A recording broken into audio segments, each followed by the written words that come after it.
আজ আমাদের বিএনপির ভারপ্রাপ্ত চেয়ারম্যান এবং ছাত্র দলের গর্বিত সাংগঠনিক অভিভাবক জনাব তারেক রহমানের জন্মদিন। তো সে কারণে এটি আসলে সত্যিকার অর্থে আমরা এসেছি।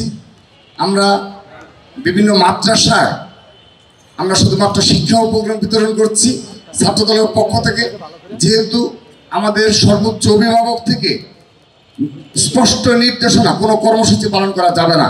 সে কারণে ঢাকা বিশ্ববিদ্যালয়ে এবং আমরা কোনো শিক্ষা প্রতিষ্ঠানে কোনো কর্মসূচি পালন করিনি।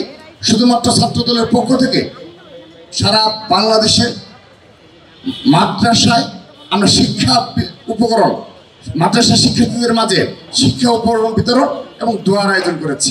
কিন্তু তারপরও এই গ্রামীণ ঐতিহ্য এই যে আমাদের একটা চলমান রয়েছে, এজন্যে আমাদের ঢাকা বিশ্ববিদ্যালয়ের সভাপতি, সাধারণ সম্পাদক সহ আজকে আয়োজনে যারা ভূমিকা রেখেছেন সবাইকে অনেক অনেক ধন্যবাদ জানাচ্ছি। একটি বিষয় শুধু বলতে চাই, বিগত সময় দেখেছি আমাদের যে সাংস্কৃতিক আগ্রাসন যে ছিল, সেই আগ্রাসনের ফলে কিন্তু স্বাভাবিকভাবে দেশীয় সংস্কৃতি ব্যাপকতরভাবে ক্ষতিগ্রস্ত হয়েছে এবং সেগুলো নিয়ে শুধুমাত্র আমরা আলোচনাই করেছি, আমরা বিভিন্ন সময় টকশোতে শুনেছি, কিন্তু কার্যকর কোনো পদক্ষেপ বিগত সময় নেওয়া হয়নি।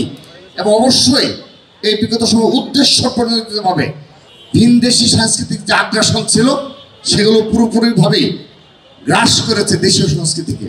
আমরা চাই যে সাংস্কৃতিক বিগত সময়ে যে সাংস্কৃতিক আগ্রাসন ছিল, এই বর্তমান চলমান সময়ে আগামীতে দেশীয় সুস্থ সাংস্কৃতিক চর্চার বিকাশে সবাই ভূমিকা রাখবে এবং অবশ্যই অবশ্যই আমি ঢাকা বিশ্ববিদ্যালয় ছাত্র দলের নিকট সেই প্রত্যাশা রাখবো, এই দেশীয় সুস্থ সাংস্কৃতিক চর্চা এবং বিকাশে ঢাকা বিশ্ববিদ্যালয় ছাত্র দল তার নেতৃত্ব দেবে।